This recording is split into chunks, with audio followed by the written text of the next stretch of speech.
동문들이야 남는 게 상월이야 아는 공감 상황에게 섬르시와의 잡직도 다들인데 파마디 제메 지주니 시버쳐요래 다들인데 남는 게 소리야 쉬야디 남다를 리제메 나네 리제 중이 버리 Итак, прежде всего, я хочу поприветствовать вас всех.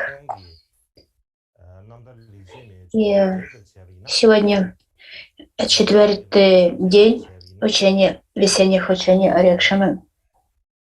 И сегодня то, о чем я хочу говорить, это 12-я строфа из 12-я строфа автобиографических стихов «Благие деяния». В соответствии с структурным содержанием комментария Санге Палдрупа, то основная часть, как он проковылял пути 3 типов индивидов, разделяется на 3 части, третья из которых, как он практиковал путь индивида высших способностей. И путь высших способностей разделяется на намерение, зарождение бодхичитты и действия, созерцание 2 типов бодхичитты, что в свою очередь разделяется на созерцание относительной бодхичитты и созерцание абсолютной бодхичитты.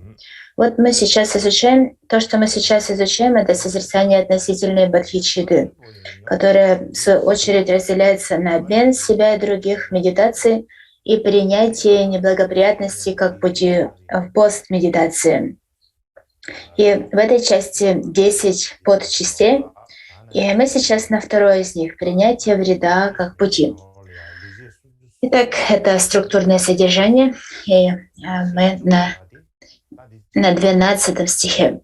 12 стих гласит: «Когда другие необоснованно платили мне злом за добром, я думал, пусть плод и деяние созреет во мне, пусть злоумышленники не испытают его, и посвящал им корни всей своей добродетели. И это также я считаю одним из своих благих деяний». И это 12-е благое деяние в соответствии с этими автобиографическими стихами Кармапа Миккё Доржи.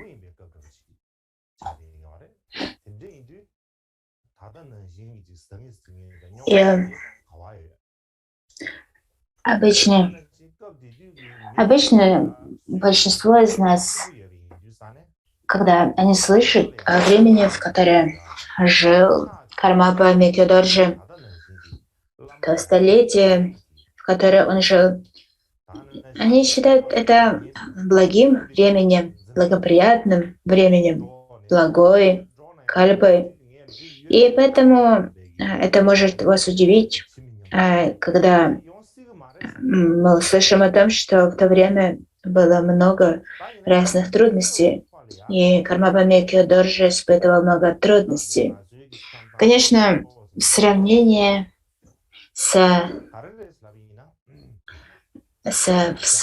нашими днями, в то время, когда жил Кармапа Миккё Доржи, это было более благое время в том смысле, что корни традиции были очень глубокие, сильные, и все люди были исполнены верой и преданности к учителям гуру. Они делали им подношения, простирались перед ними с верой и не считали их равными себе, как это делают люди нашего времени. Однако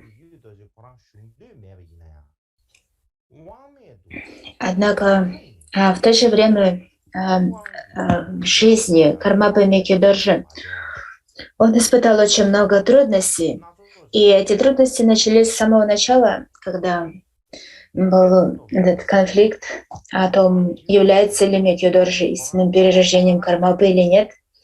И все эти трудности продолжались до его смерти.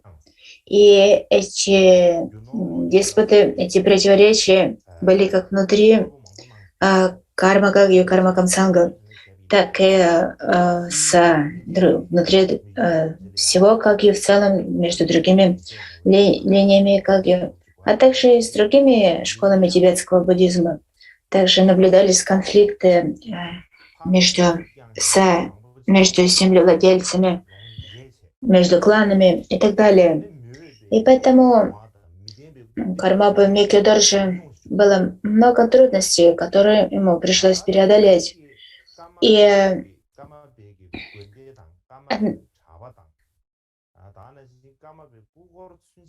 в его жизни было много таких случаев, таких ситуаций, когда те люди, о которых Микки Доржи заботился с большой добротой, отплачивали ему злом за добро и относились к нему враждебно, обвиняли его во многих вещах необоснованно.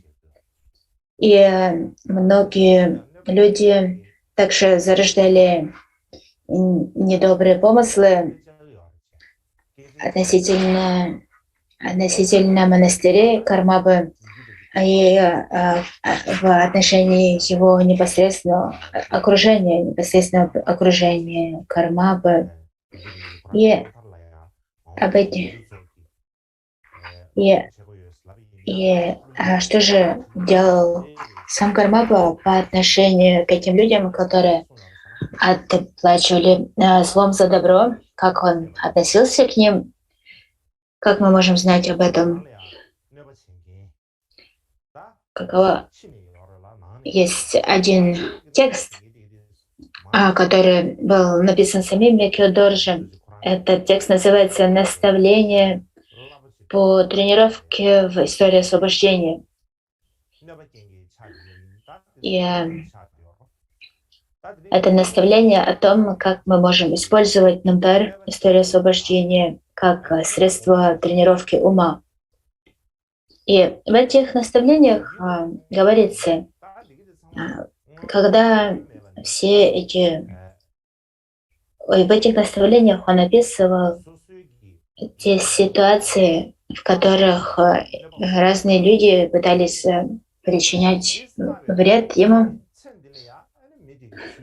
И в этих наставлениях те люди, которые чинили препятствия для активности Кармапы, они названы марами, препятствующими силами.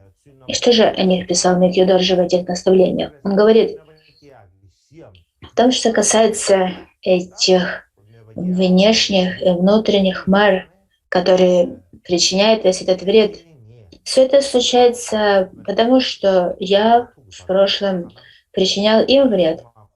И я делал это вследствие своих омрачений, накопленных в сансаре с безначальных времен. Что это означает? Это означает, что если кто-то вредит нам, то причина этого заключается в том, что в прошлом мы причиняли вред им. Мы не можем испытывать никакой вред без причины. Поэтому, если кто-то причиняет нам вред, причина этого заключается в том, что в прошлом мы причиняли вред этим существам, и как результат в этой жизни они вредят нам. Именно поэтому мы испытываем все эти страдания в связи с этим причиненным вредом. И когда мы испытываем такие страдания вследствие причинения вреда, что же нам следует думать, о чем нам следует вспоминать? Нам нужно вспоминать о том, что это случилось вследствие собственных обращений, и поэтому такое проявление вреда по отношению к себе — это лишь напоминание о том, что нам следует применять больше усилий для того, чтобы очистить собственное обращение, очистить негативную карму, поскольку эти обращения и накопленная негативная карма — это то, что препятствует нашему обретению высшего состояния просветления, истинного совершенства, того, что называется освобождением и всеведением. Именно поэтому нам следует очистить свое естество от этих омрачений. Именно к этому нам следует применять свои усилия. И самый лучший способ очистить свое естество очистить себя от этих омрачений и от этой негативной кармы. Это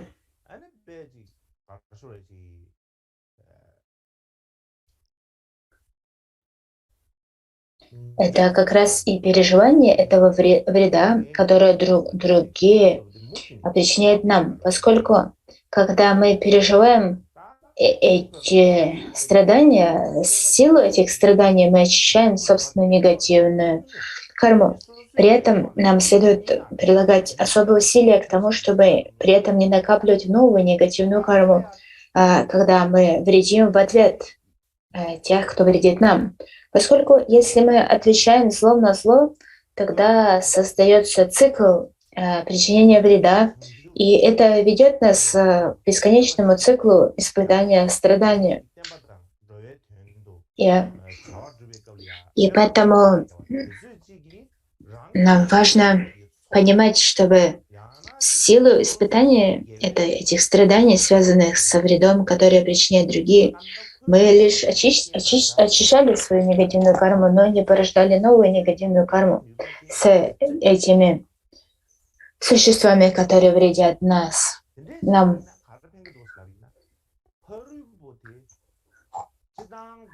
Именно поэтому, даже когда мы стремимся причинить благо, принести благо другим, другие вредят нам в ответ, то для нас это лишь способ очищения, обращения и накопления заслуги. Поскольку если мы переживаем такие препятствия, преодолеваем такие препятствия ради дharмы, то тогда заслуга, которую мы накапливаем, увеличивается. И при этом мы осознаем причину, по которой мы переживаем такой вред, причиняемый другими.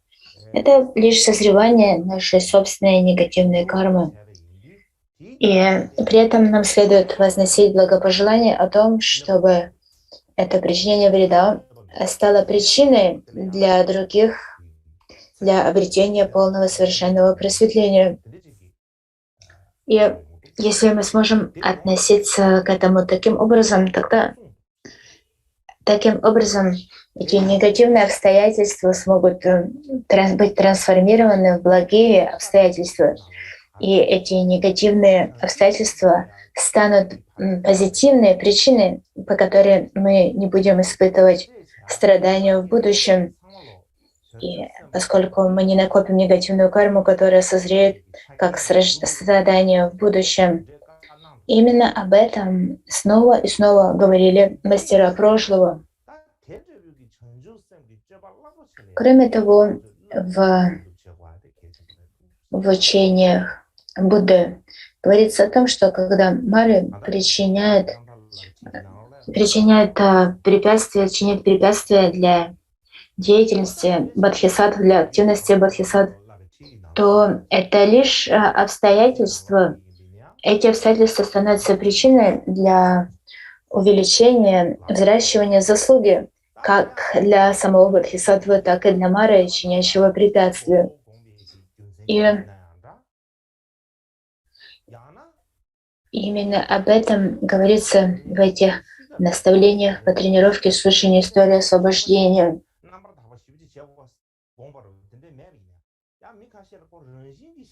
И именно это то, о чем он пишет в этих наставлениях, Микки Доржи применял на практике в своей собственной жизни. И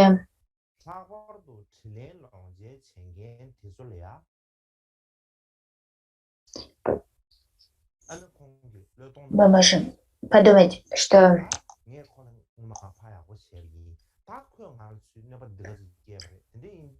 поэтому Микки Доржи прилагал к этому особые усилия, однако также можно говорить о том, что это было естественным качеством Микки Доржи, что даже по отношению к тем людям, которые вредили ему, он никогда не отказывался от них, он никогда не оставлял этих существ. Он никогда не говорил: «О, я так много помогал им, я столько блага принес им, а теперь они вредят мне в ответ, поэтому я не буду заботиться о них». Микки Доржи никогда никогда так не относился к этому таким образом.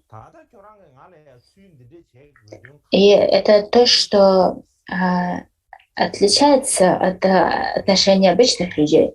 Обычные люди, обычно, если кто-то им вредит в ответ на сотворенное благо, то они отворачиваются от таких людей. Однако бодхисаттвы, такие как Микки Дорджи, он никогда не отворачивался от других существ. Он никогда не думал: я тебе причинил столько добра, я создал столько столько блага для тебя, почему ты мне вредишь? И таким образом мы обвиняем существ в том, что они вредят нам, и даже можем вредить им в ответ. Однако Микки Дорджи никогда не относился к существам таким образом.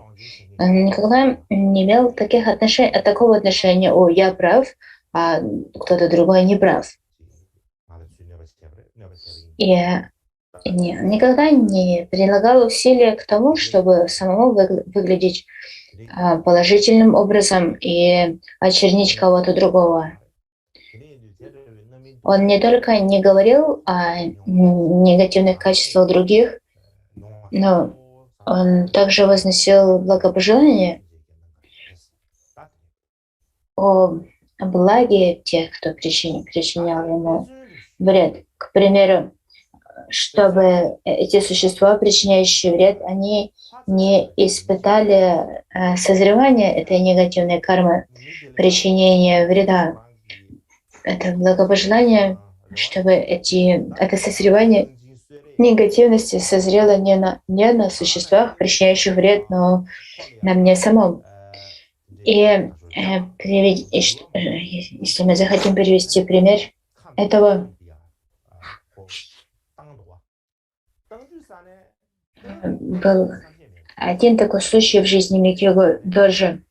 Был один человек, которого звали Лаце. Он жил в Центральном Тибете. И по отношению к этому человеку Микки Дорджи совершил много добра. Он даровал ему много вещей, которые он послал из Хама Восточного Тибета в Центральный Тибет. Однако в ответ на всю эту доброту Микки Дорджи Лаце причинил очень много зла монастырю Цурбу, монастырю Кармапа. То есть в ответ на все эти подношения, которые ему сделал Кармапа, в ответ Лаце создал большие проблемы, большие трудности для монастыря Цурбу. И как же закончилась жизнь этого человека? Говорится, что этот человек, Лаце, умер ужасной смертью. И когда Микки Дорджи услышал о том, какой была его смерть, как он умер, когда ему рассказали об этом, то тогда что сказал Микки Дорджи? Он сказал: несчастный человек, он пребывал под влиянием своих омрачений, у него совершенно не было свободы делать что-либо другое. Его негативная карма и омрачение полностью контролировали все, что он делал. Несчастный человек. То есть это то, что он сказал. Он не ответил на эту весть о смерти. Он получил по заслугам, он заслужил такую смерть и так далее. И, конечно же, он никогда не радовался тому, что этот человек умер. То есть он не сказал ничего плохого о нем. Он не только ничего плохого не сказал, но также он очень сильно волновался по поводу последующей судьбы этого человека, поскольку он понимал, что такие негативности приведут его к великим страданиям. И такие люди, они полностью пребывают во мраке, омрачении, и их жжет огонь ненависти. Они являются рабами своих своих омрачений, в результате чего они накапливают огромные негативности и, и, и в результате они испытывают созревание негативной кармы. И поэтому Микидоджи, он испытывал сильную боль по этому поводу. Его помощник Санге Палджуб говорит о том, что Кармаба испытывал очень сильное страдание в результате этих переживаний об этом человеке, как будто бы его сердце пронзили острыми иглами. Он очень сильно переживал. И вопрос, который он задавал, что я могу сделать, как я могу ему помочь? И он постоянно повторял это. И кроме того, он вознес очень много благопожеланий и молитв своим гуру к трем драгоценностям. И он пролил много слез по поводу этой судьбе этого Ладзе. И говорится о том, что все это мы знаем, поскольку помощник Санге Палджуб записал все это. Он видел все это своими глазами и записал это в своих воспоминаниях. И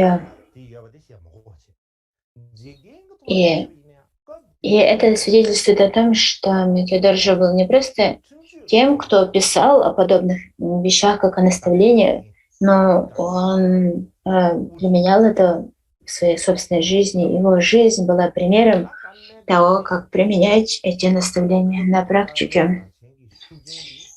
И в том, что касается того времени, в которое жил Микидоджи, и его положения и его статуса в то время, говорится, что он был не только широко известным духовным лидером, ламой, в том, что касается дхармы, его качеств дхармы, но также в том, что касается мирских дел, Кармаба Микидоджи обладал большим влиянием, и он был широко известен и влиятелен не только в Восточном Тибете, но во всех регионах Тибета.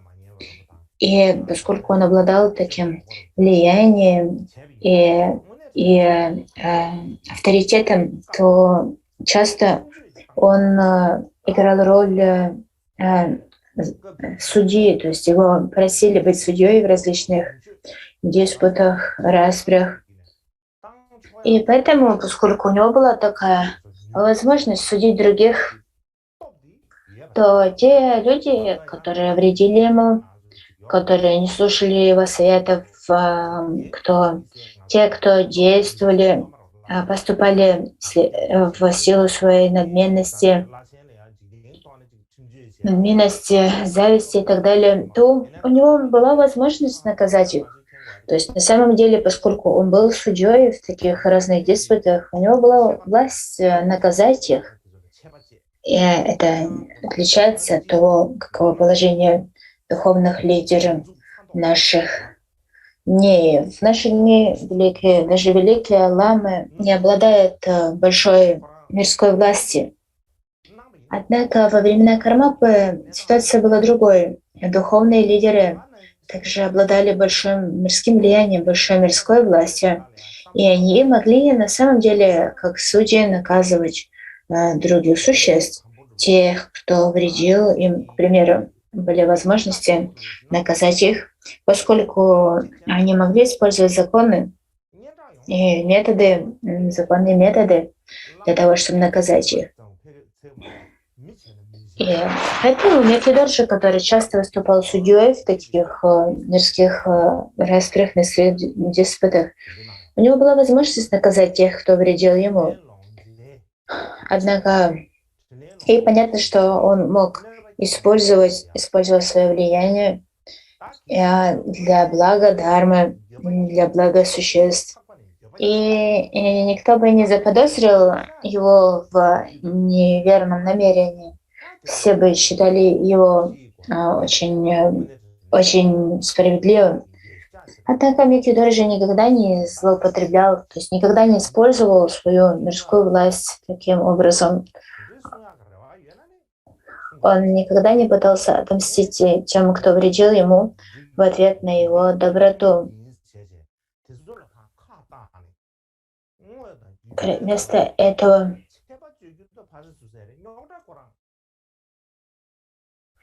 он думал о том, что эти существа должны использовать противоядие 4 сил раскаяния для того, чтобы очистить все эти негативности.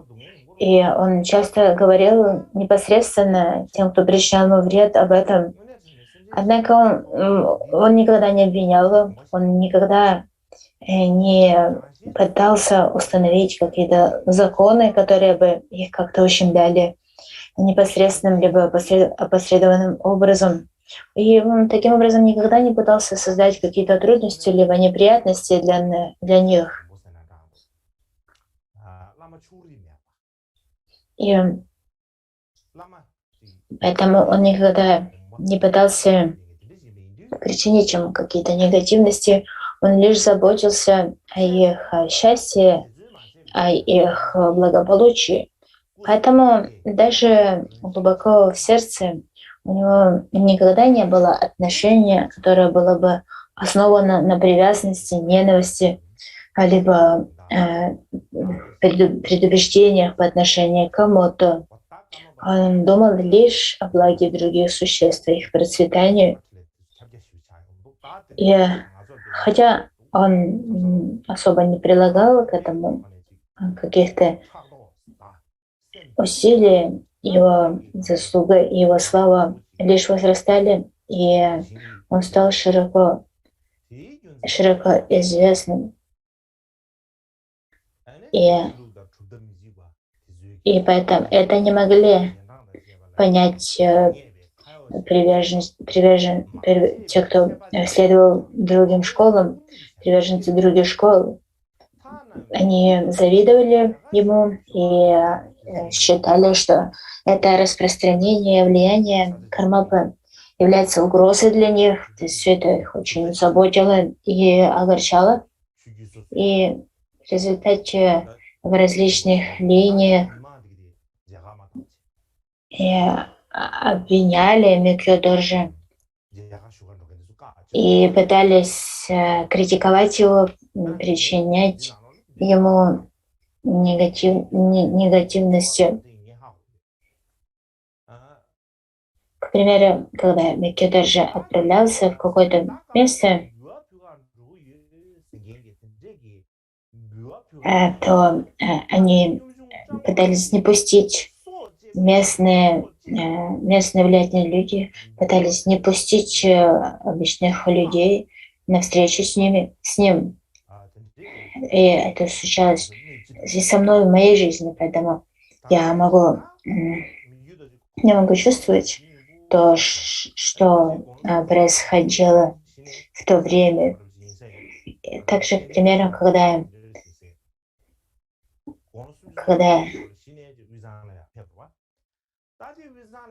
и также эти влиятельные люди препятствовали совершению любых отношений Микки, то есть если кто-то хотел встретиться с ним, чтобы совершить ему отношения, то этому чинили различные препятствия.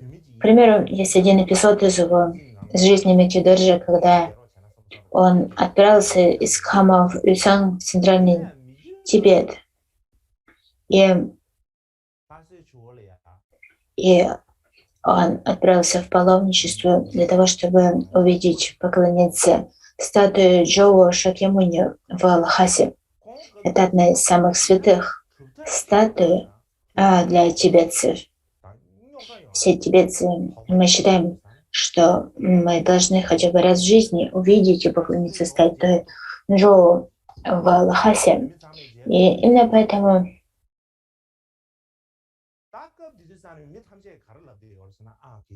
Однако Микидожи не мог увидеть Джова Шакьямуни.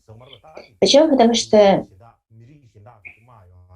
поскольку было столько злонамеренного отношения к нему, что ему было тяжело путешествовать. Это создавало трудности для таких путешествий. То есть то, что могли сделать обычные тибетцы, Микидоржи не мог сделать. И это на самом деле противоречило общему распространению веры в то, что если бы Микидоржи мог увидеть статую Джовы и вознести молитвы у этой статуи, то тогда бы Тибет мог избежать любых нападений, любых природных катаклизмов, таких как голод, либо болезни, войны и так далее. Вся страна была бы счастливой. Это было такое убеждение, преобладали в то время. И несмотря на это, Микидоржи не смог увидеть Джову. И затем говорится, что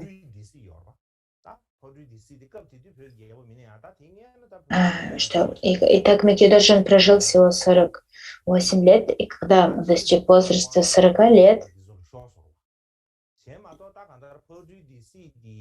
местный правитель Пакджу, такой местный правитель тогда в Тибете, было много местных правителей, и правитель Пакджу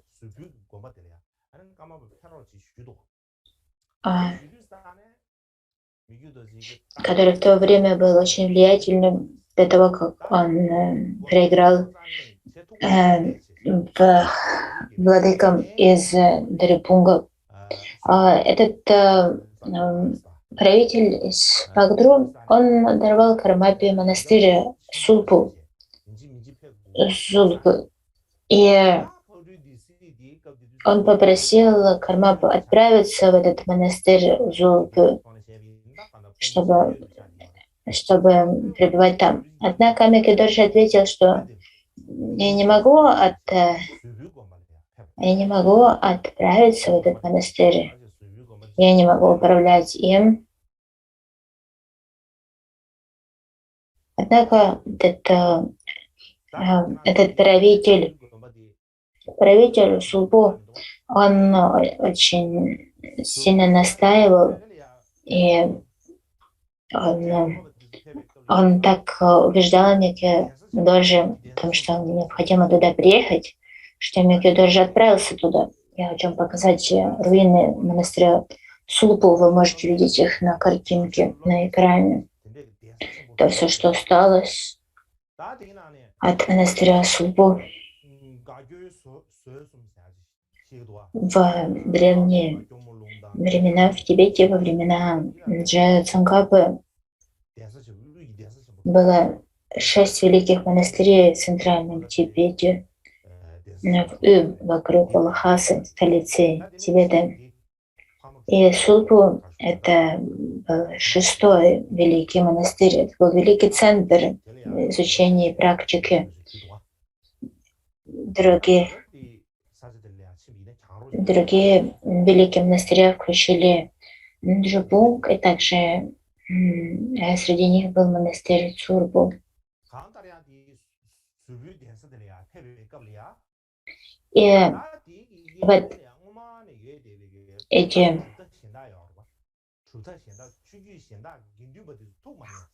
этот монастырь Цурбу был построен владыкой Пакджу, и он даровал его Микидоржи. Сейчас от него остались лишь остатки стен. Как бы там ни было, когда Микидоржи отправился в этот монастырь Сулпу в результате настоятельных просьб правителя Пакджу, то различные сангхи других традиций, они были очень негативно настроены по отношению к нему в связи с этим.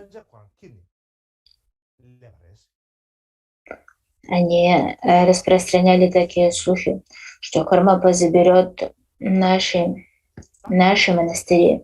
Кармапа — это эманация Мары. Он называется Кармапа, но на самом деле он воплощение Мары. Нам следует остановить его, мы не можем допустить его на своей территории. И поэтому они взяли в руки оружие и пытались не пропустить Кармапу. Начался большой конфликт. То есть это было еще такое событие, характерное событие в жизни Кармапы и Микхедоржа.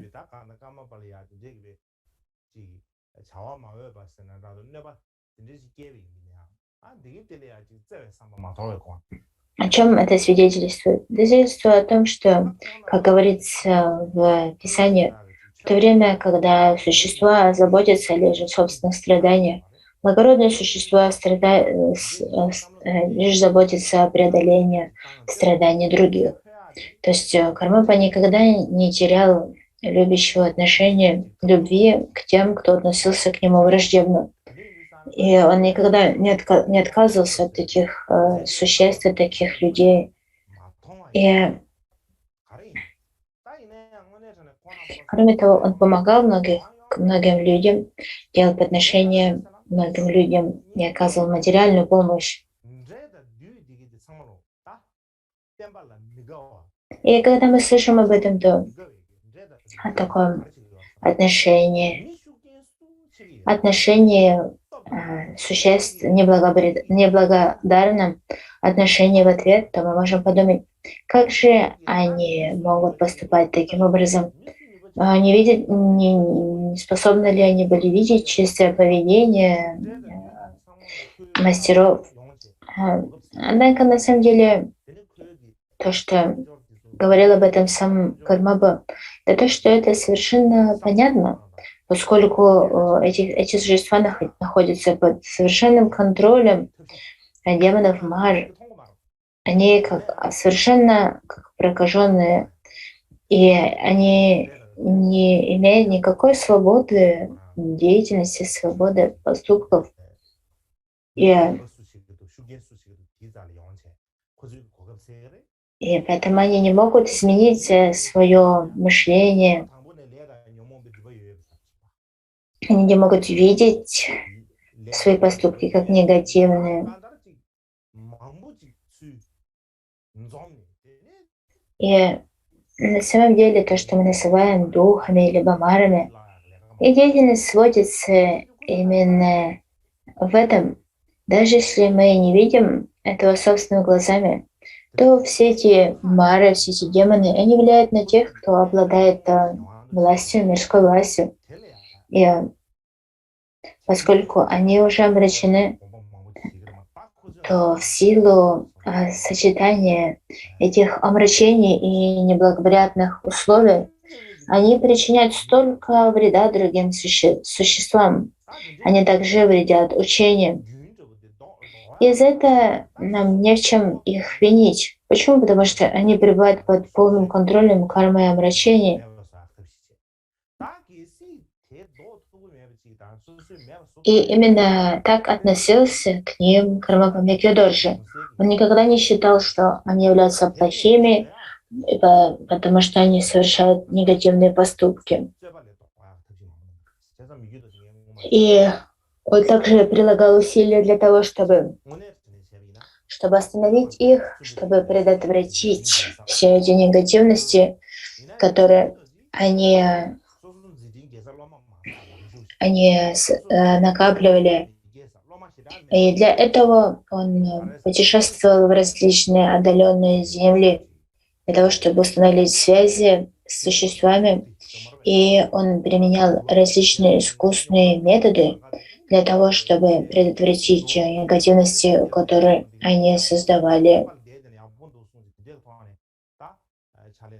И великие учителя обычно путешествуют в те места, в которых у них много учеников. Однако Микхедоржи поступал по-другому. Он в основном путешествовал в те места, где его никто не знал, где у него не было последователей, где никто не делал ему подношения. Он стремился совсем к этому. То есть он не стремился отправиться в место, в котором бы люди его почитали и делали ему подношения. Вместо этого он отправлялся в отдаленные места, где его никто не знал. И в этих местах он возносил благопожелания. К примеру, он стремился к тому, чтобы все негативности, сотворенные существами в этом месте, созрели в нем, и чтобы они не созревали на самих существах. Кроме того, все то благо, которое он сам накопил, он стремился к тому, чтобы оно созрело в других. И он делал такие посвящения.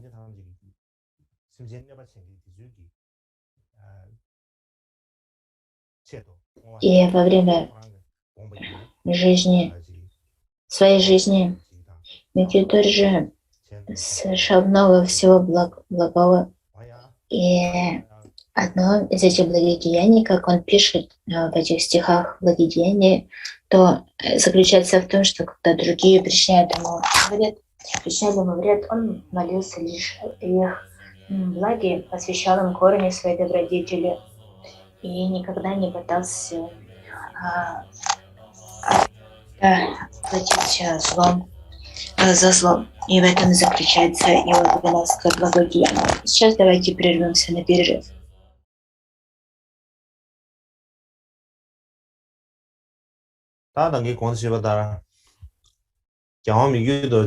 Итак, как я уже говорил, во время жизни Кармапы Мекхёдоржи было очень много случаев, много моментов, когда проявлялись предвзятые отношения, различные конфликты, соперничество между школами буддизма в Тибете. И также были конфликты различной степени между учителями, ламами, монастырями, спонсорами школы Карма Камсан, а также между школой Карма Камсан и другими линиями Кагья. И если мы захотим понять, в чем заключалась причина, по которой разгорались такие конфликты, то это не совсем ясно. Весьма сложно понять это, поскольку эти причины нигде не упоминаются в письменных источниках. И даже если есть какие-то фрагментарные упоминания о таких конфликтах, опираясь на них, тяжело понять всю суть того, что происходило. Мы можем лишь догадываться о том, что на самом деле все эти конфликты начинались как что-то незначительное. И зачем вследствие предвзятости людей, вследствие того, что люди начинали обвинять друг друга, то эти малые проблемы разрастались в большие. И я думаю, что именно так большинство из этих конфликтов появились, именно так они возникли.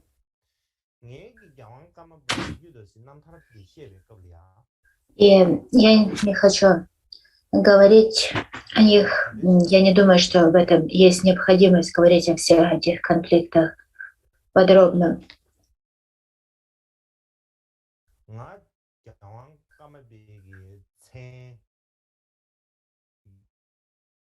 И мне кажется, что то, каким образом я отношусь к истории освобождения к Намдару Микидоржи, как вы, слушатели, возможно, относитесь к этому,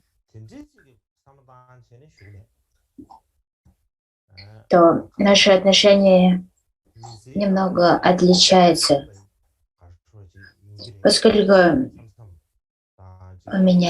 я ношу титул Кармапы,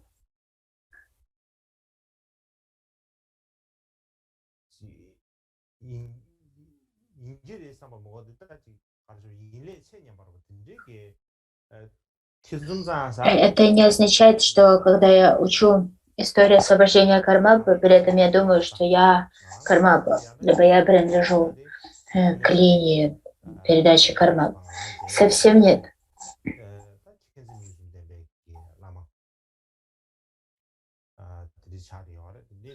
Вместо этого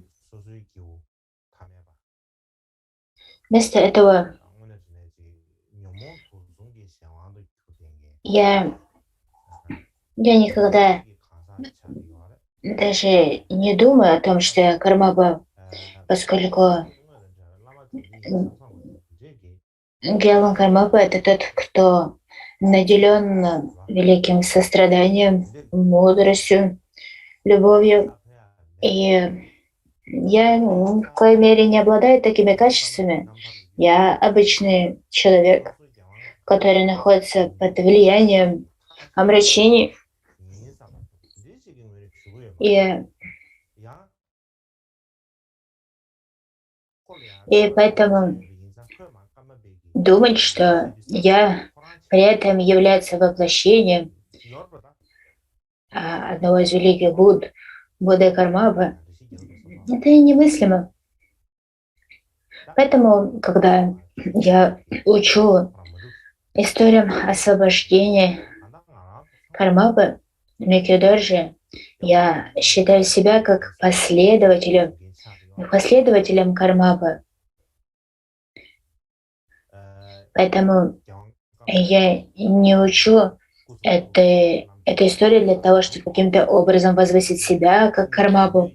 Не думайте так. Если бы это было так, тогда бы мое учение Дharma, не имели бы никакого смысла. Я себя считаю просто последователем Кармапы, последователем Будды.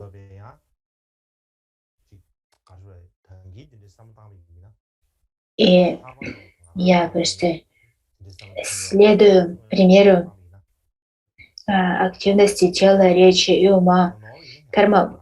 И именно по этой причине я считаю необходимым изучать историю освобождения прошлых Кармап, и не только изучать их, но также применять их на практике. В этом заключается моя мотивация.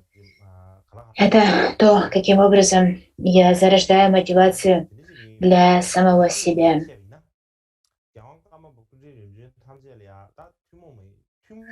И я хочу обратить на это внимание, поскольку если вы будете думать обратно, то это, наверное, будет не слишком хорошо. У меня была возможность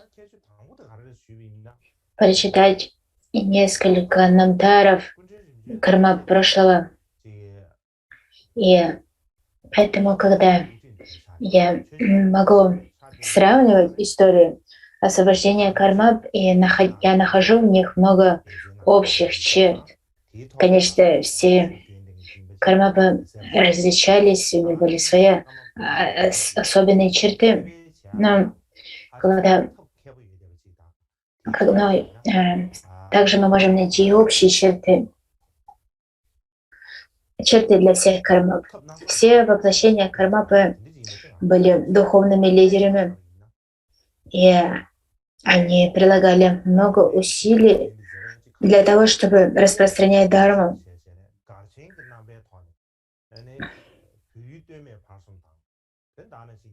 Они обладали очень умелыми способами распространения дхармы.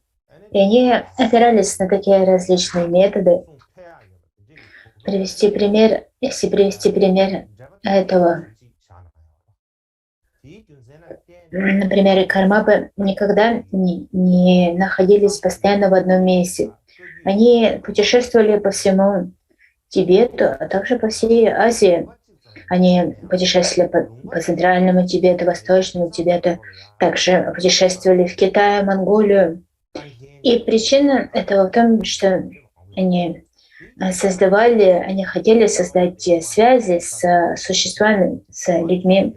Они хотели, чтобы люди в разных местах могли услышать учение и таким образом создать связь с ними. И в этих многих местах, в которые Кармапы путешествовали, нет монастырей Карма-Камсан. Однако во многих семьях сохраняется традиция начитывания именно мантры Кармапы Кармапа Кино. Причина этого в том, что когда-то в прошлом один из предыдущих Кармап посетил их регион и создал сильную связь с людьми, которые там жили. И хотя там и нету монастыря, Карма-Камсанг нету, влияние Карма-Камсанг в целом — это след, оставленный кармапами в прошлом, он никуда не делся, он все еще сохраняется. И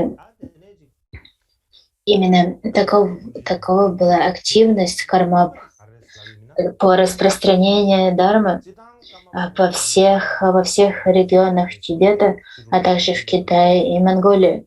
И кармапы посещали различные места и даже удаленные места, в которых было не так легко распространять учение дармы. И делали они это лишь для того, чтобы создать связи с существами.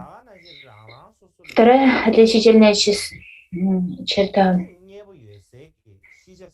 Если мы взглянем на воплощение кармап, начиная с первого кармапы Дюсума Кембы до 16-го кармапы Рикпадоржи, конечно, все эти мастера носили имя кармапы, но у них были свои особенные черты, свои особенные характеры. Одни из них проявляли более миротворяющую активность, другие проявляли более гневную активность. У них были также свои аспекты деятельности, аспекты активности, особенные аспекты активности. И это говорит о том, что традиция кармат не является какой-то догматической традицией, чем-то, что передается от отца к сыну и поддерживается в неизменном состоянии. Традиция кармат была живой, и в ней постоянно возникали новые идеи, новые подходы. К примеру, когда мы смотрим на отличительные черты характера кармапы Микьодоржи, то они заключаются в том, что ему очень нравилось учиться, он любил изучать тексты, он любил обсуждать эти тексты с другими. Кроме того, в стиле, в котором он писал трактаты, отличается от стиля других кармап.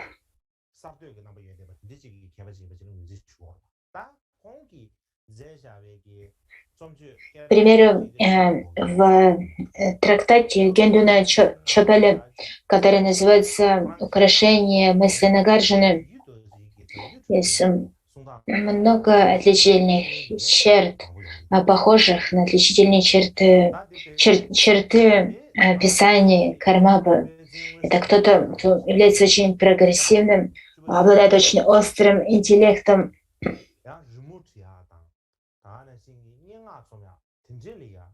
И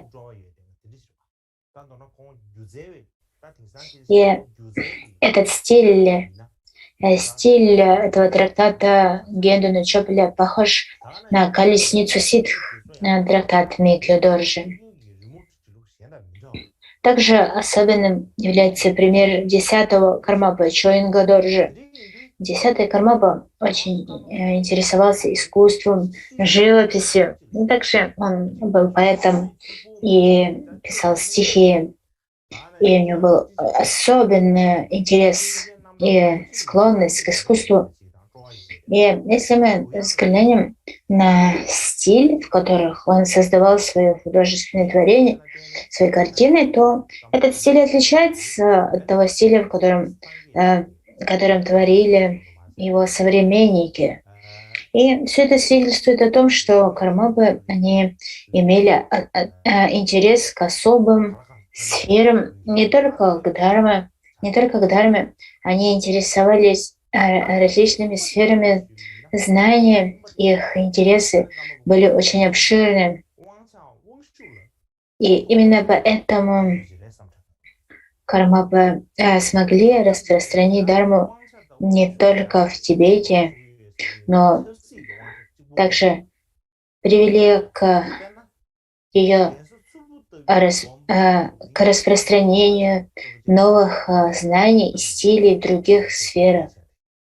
Еще одна особенность, третья особенность кармап, общая особенность, черта кармап, это то, что они не любили власть, они не любили влияние.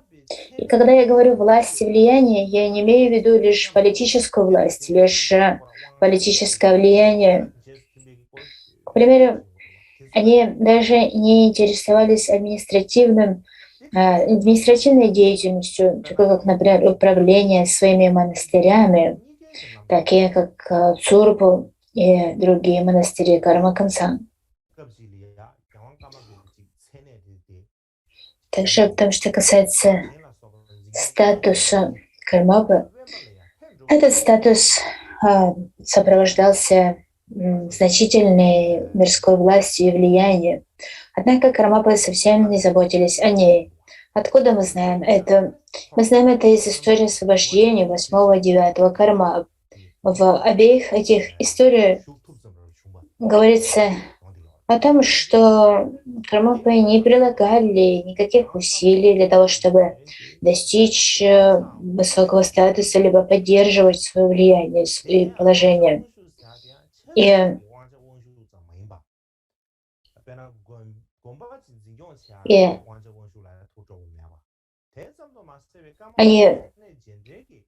они даже не стремились достичь какого-то влияния. И они не пытались достигнуть такого влияния.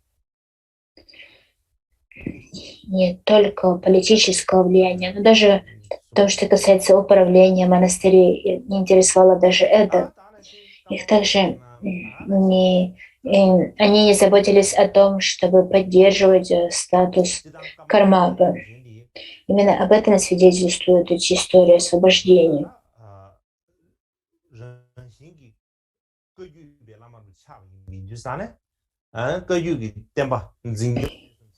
Итак, следующая, четвертая черта заключается в том, что различные воплощения кармапы, поскольку они являлись мастерами калью, они поддерживали, распространяли линию калью.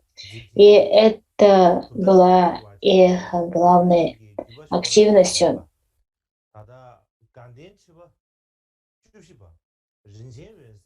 Это их главная ответственность, главная активность.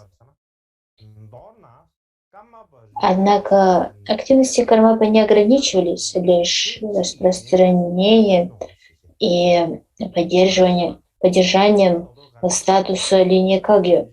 Кармапы не были сектарными, они не пытались лишь упрочить положение линии калью. К примеру, в трактате 14-го Гандена Трипа Ринчана Озера, который называется «Яркий светоч учений», говорится о том, что кармапы почитаются повсюду, от Китая до границ Тибета.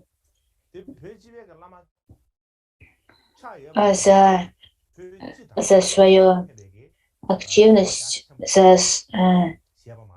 и свое влияние как ламы всех тибетцев. И если мы взглянем на влияние всех кармап от 1 до 10, если мы взглянем на обширность их активности, то их активность распространяется на все тибетские буддийские учения. То есть они играли роль в поддержании и распространении всех школ тибетского буддизма. Они заботились не только о влиянии школы Кагью, они также никогда не вступали в конфликты с другими школами, никоим образом не пытались упрочить позиции Кагью за счет позиций других школ. Они считали, что все буддийские школы имеют место быть. И есть смысл в том, что различные школы существуют. Кроме того, они также положительно относились и к учению Бен. И они всегда боролись против сектарности и дискриминации среди школ.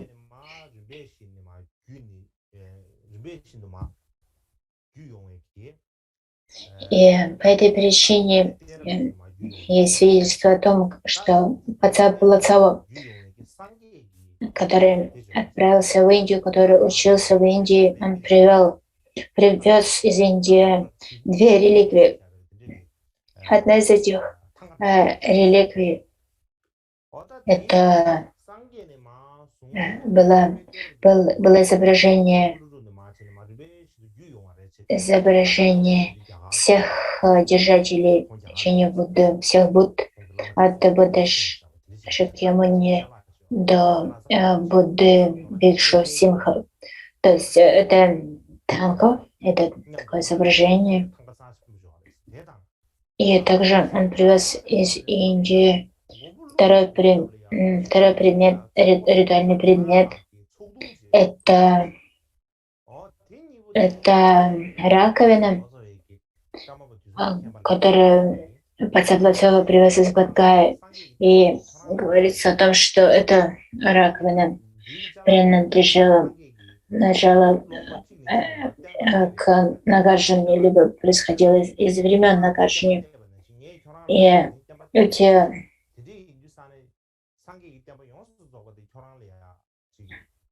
говорится, что именно эта раковина использовалась в проведении ритуалов во времена Нагарджуны в Бадгае. И эти 2 предмета, эту танку и эту раковину, Пацап Лацаво даровал первому Кармапе Дисуму Кемпе.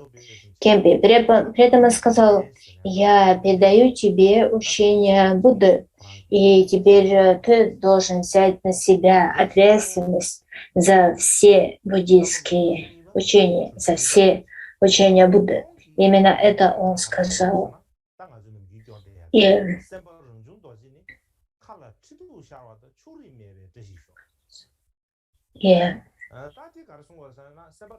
в этом и заключалась ответственность первого Кармапы Дисуму Кемпу в поддержании и распространении всех учений Дхармы. Второй Кармапа Махасидха Кармапакша, что он как-то сказал? Он сказал, что подобно солнцу в небе, пусть Рангжунг даже не имеет никакой сектарности, пусть он будет не сектарным. Рангжун Доржи — это тайное имя Кармапакши. Поэтому он сказал: «Я, Кармапакши, я свободен от любой сектарности. Пусть благодаря активности Бодхисаттвы свет сострадания прольется во все направления, подобно полной луне». То есть о чем он говорит? Он говорит о том, что его активность абсолютно не сектарна и не предвзята. Она подобна свету луны, которая светит на всех существ, не различая их на группы, и не решает, что я буду светить на одних существ, а не буду светить на других существ. И именно так подобные лунному свету является активность Кармапы, которая светит во все направления, во всех существ, без любой предвзятости, для того, чтобы обеспечить благоприятность во всем мире. 曲解的看念嘛，你知道。Итак, продолжим.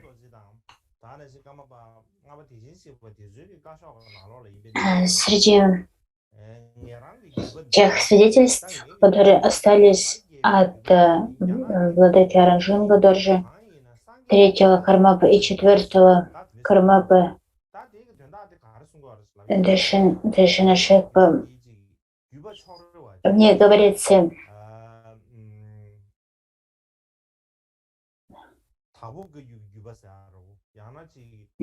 что наша линия — это не линия индийских правителей, это не линия китайских императоров, это линия держания учения Будды. То есть о чем они говорят? Они говорят о том, что их традиция является не сектарной.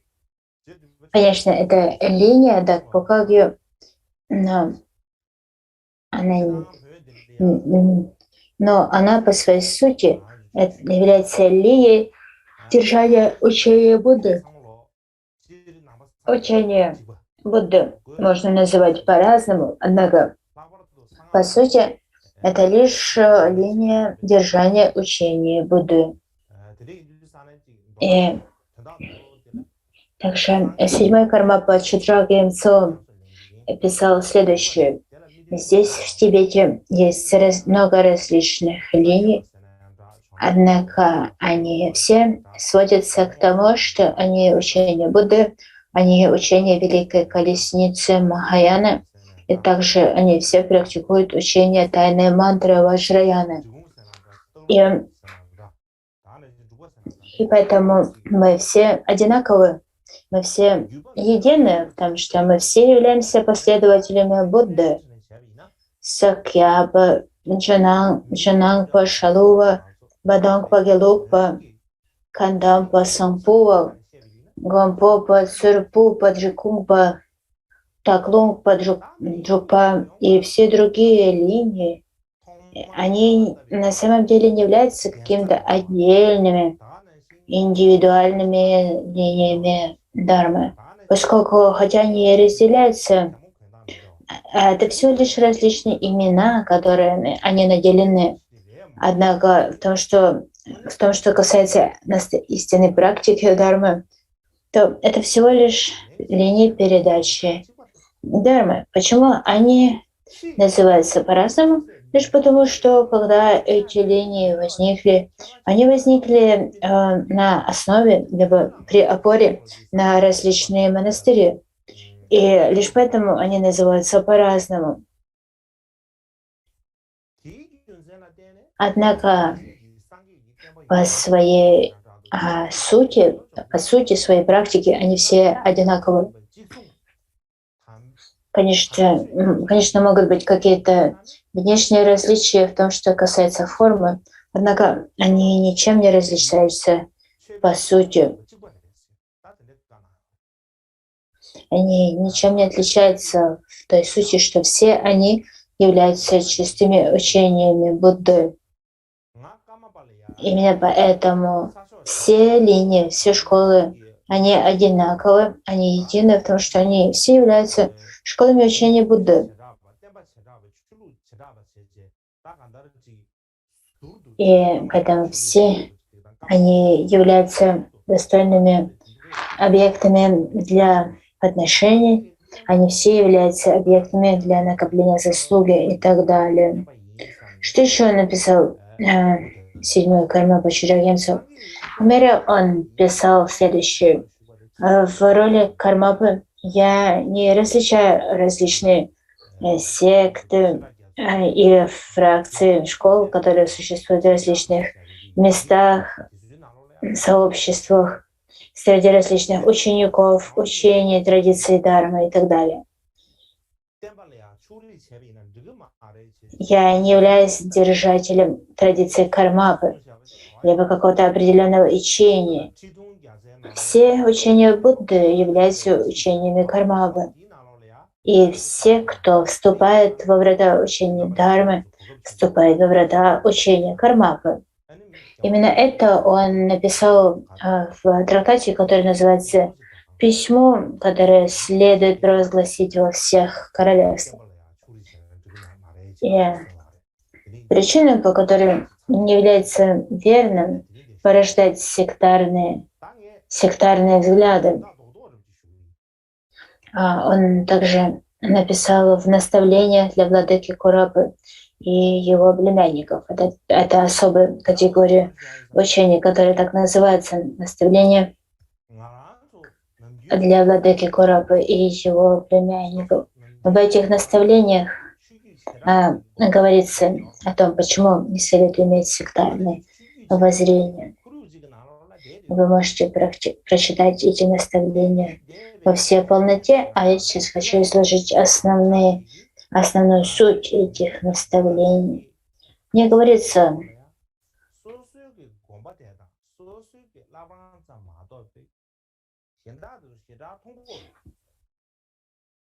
мы обычно пребываем в монастыре, принадлежащие к определенной линии передачи дармы. И поэтому мы видим вещи определенным образом, мы думаем о вещах определенным образом.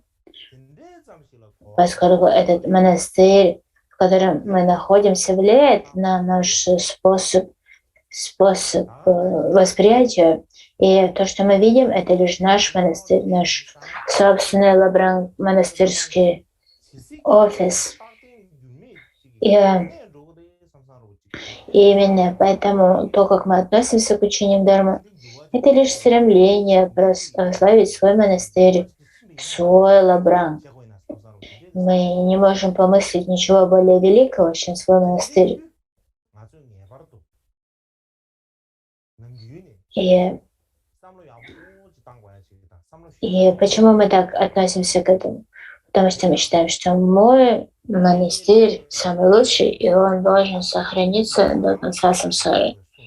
Однако все непостоянно. Мы никогда не задумываемся о том, что произойдет, если все изменится.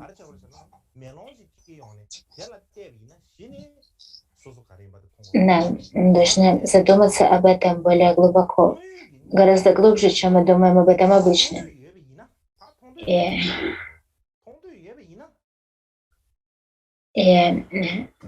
когда мы смотрим на других, мы не видим себя. Когда мы смотрим на других, вместо этого нам нужно смотреть в зеркало, чтобы видеть себя.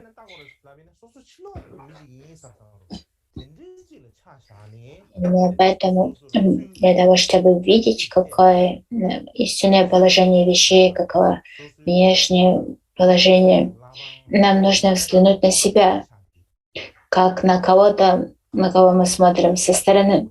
То есть нам нужно смотреть на себя со стороны.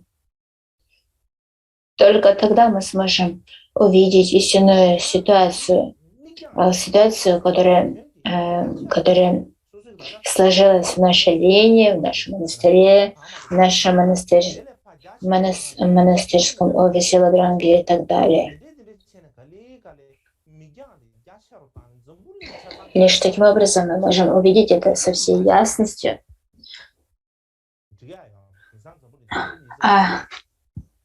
Если... То есть нам нужно расширить свое видение. И нет нужды быть таким зацикленным лишь на себе. Необходимо смотреть шире. Если же мы не будем делать этого, то нам ничто не поможет. Мы живем в 21 веке, поэтому мы не можем жить, закрыв голову одеялом. В мире много различных религий, и среди всех этих религий много истинных религий, а также есть много ложных религий. И среди наибольших религиозных течений мира самый больший среди них — это христианство и ислам. И многие страны могут называть себя я христианская страна, либо я мусульманская страна. Однако,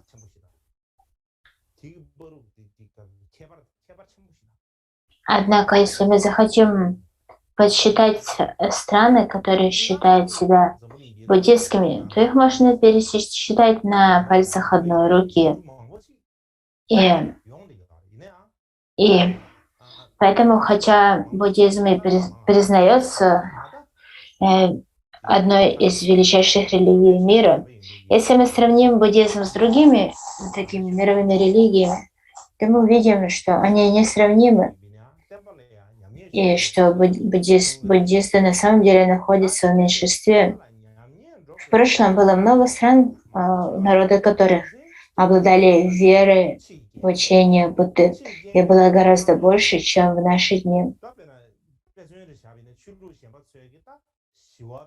Однако их число уменьшилось.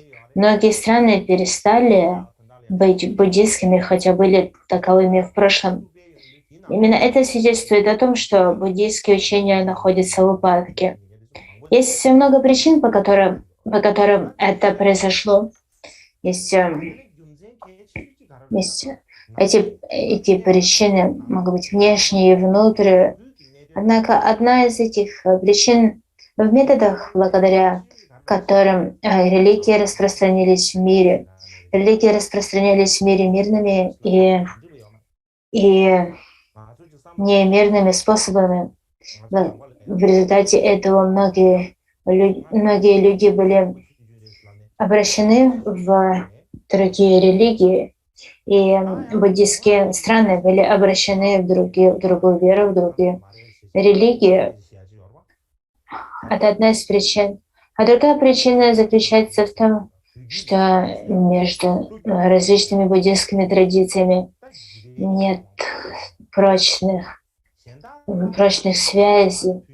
Есть все эти различения между Махаяной и колесницей основы.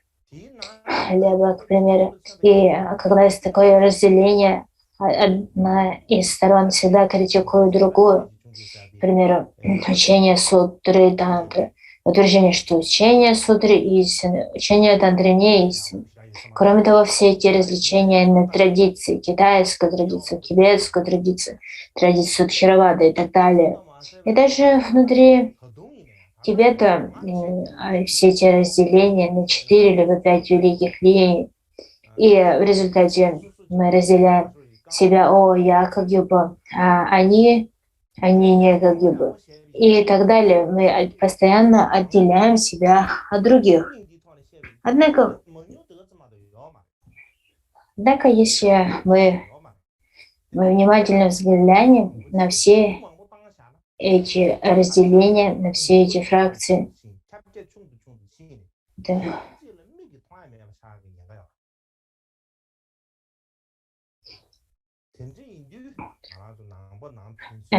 мы увидим, что есть и более мелкие разделения, даже внутри Каги, различные направления Каги. Однако, какова же история этих различений? Изначально была лишь одна линия передачи учения Будды. Затем она начала разделяться на все больше и большее количество линий, и каждая из них становилась все слабее и слабее. И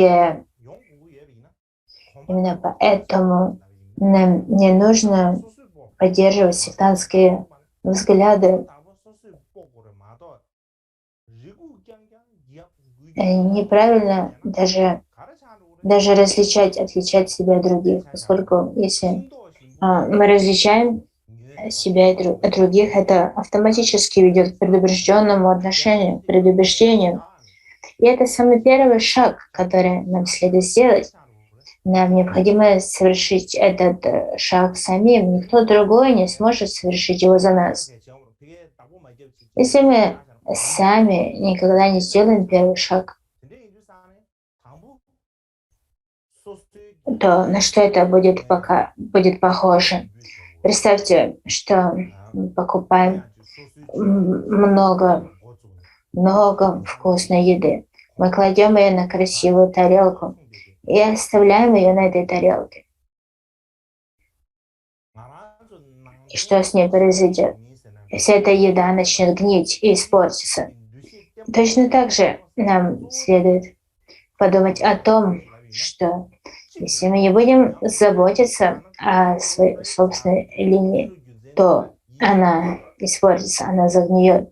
И поэтому прежде всего нам нужно создавать единство в своей линии, а затем распространять это единство на все другие линии.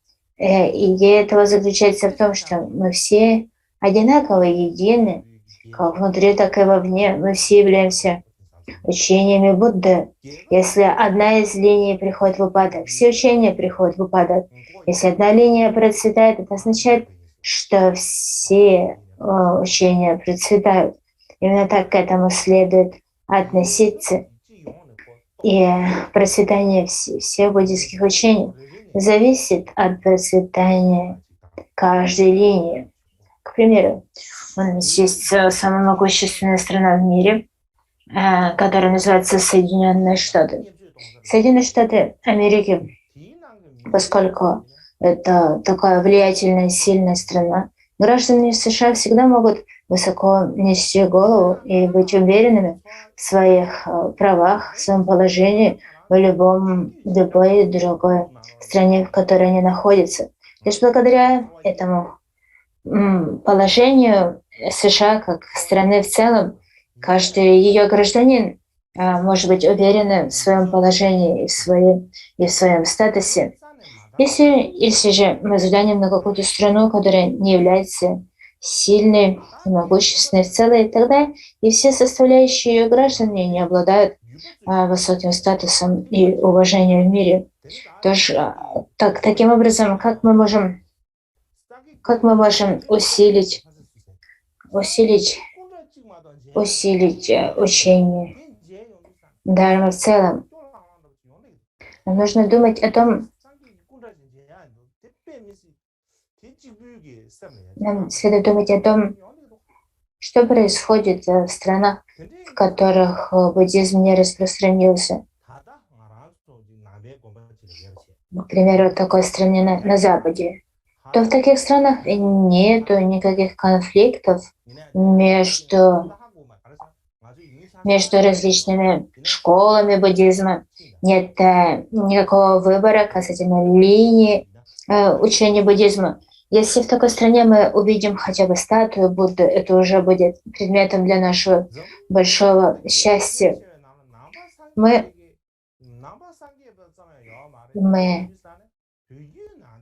сейчас буддисты, и мы живем в странах, в которых существует буддистская сангха.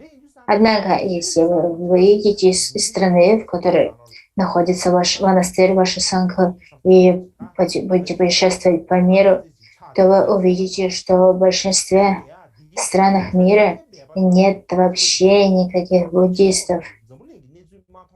Мы не говорим о буддистах какой-то определенной линии. Вообще нет никаких буддистов. Поэтому те, кто думает, что небо это как я, земля это как я, все вокруг это как я, то такой способ мышления ничем не отличается от мышления лягушки, которая сидит в глубоком колодце, и все, что она видит, это стенки своего колодца. Поэтому нам следует смотреть на ситуацию в целом и не зацикливаться на своей собственной линии, относиться к своей линии как самой лучшей, что мы отличаемся от всех других, что мы несравнимы с другими. Все это бессмысленно.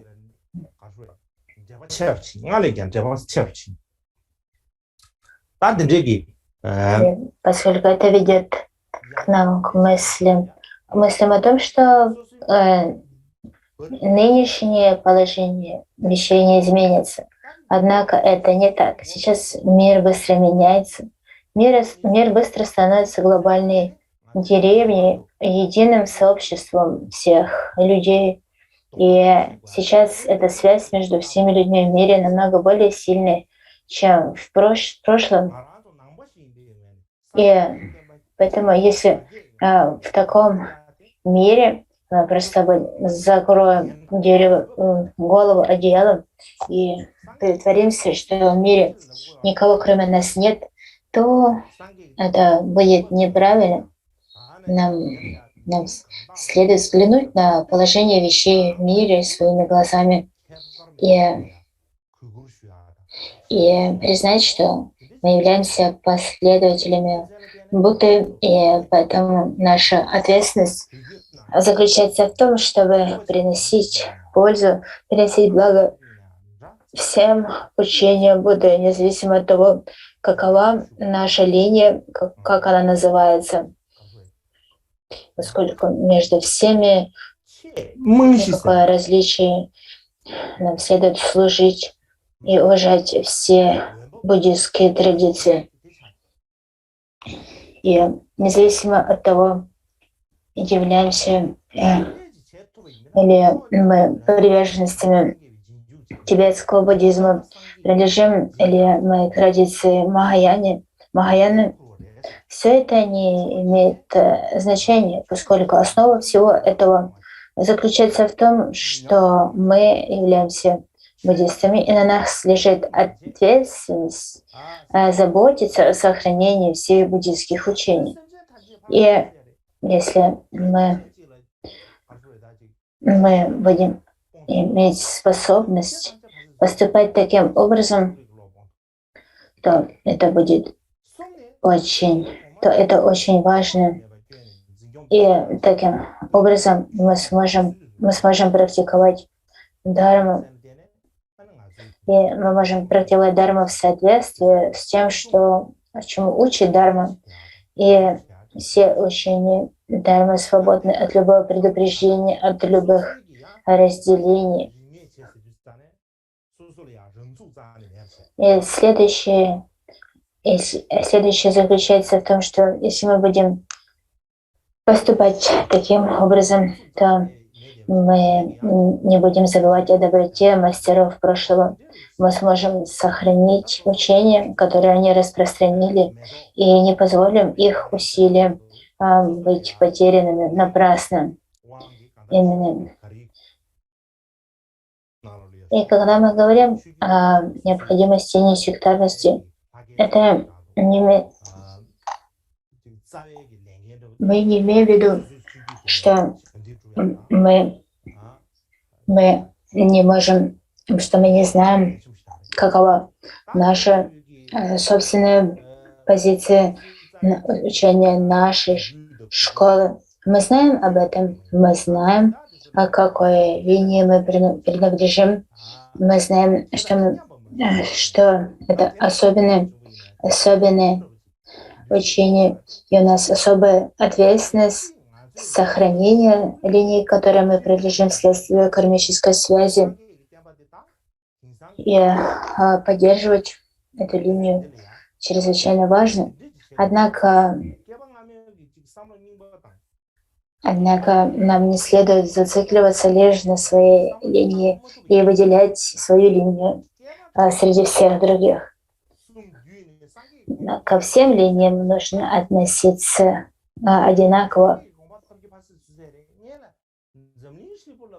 Если мы взглянем на весь мир, если мы просто откроем глаза и взглянем на весь мир с намерением распространения всех учений Будды,